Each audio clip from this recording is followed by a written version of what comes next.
அனைவருக்கும் காலை வணக்கங்க. இன்றைக்கி தினமும் ஒரு கஞ்சியில் இன்றைக்கி சிவப்பு அவுல் பாருங்கள்.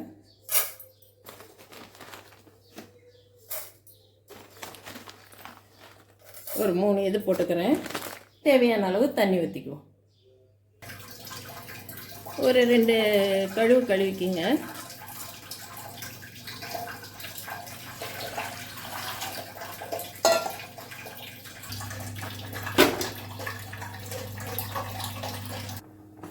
நல்லா வெந்துருச்சுங்க. நல்லா மசிச்சு விட்டுக்கலாம்.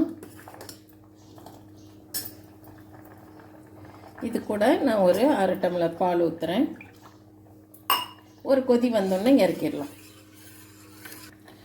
நல்லா கொதிச்சிருச்சுங்க. இப்போ நம்ம ஸ்டவ் ஆஃப் பண்ணிடுவோம். இப்போ நம்ம சர்க்கரை தாங்க போட்டுக்க போகிறோம்.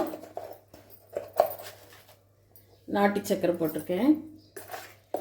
உங்களுக்கு என்ன வேணுமோ சர்க்கரை போட்டால் தான் நல்லாயிருக்கும். உப்பை விட தேவையான அளவு போட்டுக்குங்க. கொஞ்சம் ஏலக்காய் தூள் போட்டுக்கலாம் வாசனைக்கு. லைட்டாக தேங்காய் துருவல் போட்டுக்கலாங்க.